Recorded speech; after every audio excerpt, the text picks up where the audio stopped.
হাওড়ায় এখনো জলের হাহাকার। হাওড়ায় জলের গাড়ি পাঠাচ্ছে কলকাতা পুরসভা, কিন্তু তাতেও তেষ্টা মিটছে না হাওড়াবাসী। সমস্যা কবে মিটবে তা স্পষ্ট নয় সন্দিহান বাসিন্দারা। ডিজিটাল অ্যারেস্টের হুমকি দিয়ে হাসপাতালে ঠিকা কর্মীকে প্রতারণার চেষ্টা। মোটা অঙ্কের টাকা দাবি করে প্রতারকরা। বর্ধমান সাইবার ক্রাইম থানায় লিখিত অভিযোগ দায়ের।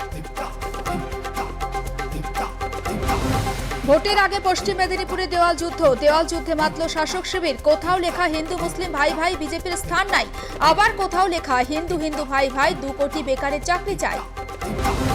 কলকাতা থেকে দুবাই হয়ে লন্ডনের পথে মমতা বন্দ্যোপাধ্যায়। যাতায়াত করতেই 4 দিন কেটে যাবে। কলকাতা বিমানবন্দর থেকে রওনা হওয়ার আগে বললেন মুখ্যমন্ত্রী,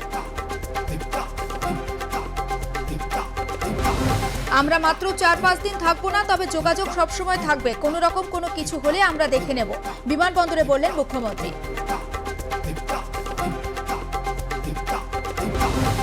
বার ও নাইট ক্লাবে মহিলা কর্মী নিয়োগ নয়, এই দাবিতে বিজেপির মহিলা মোর্চার মিছিলে ব্যাপক উত্তেজনা। বিবি গাঙ্গুলি স্ট্রিটে আটকে দেওয়া হয় বিজেপির মিছিল।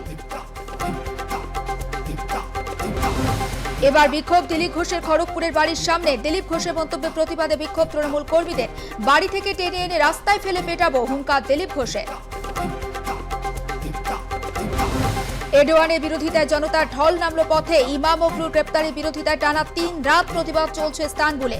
প্রায় 3 লক্ষ মানুষ জমায়েতে যোগ দেন বলে দাবি প্রধান বিরোধী নেতা ওজগুর ওজেলের। আজ দক্ষিণবঙ্গের সব জেলায় ঝড় বৃষ্টির সম্ভাবনা। উত্তরের সব জেলাতে জারি হলুদ সতর্কতা।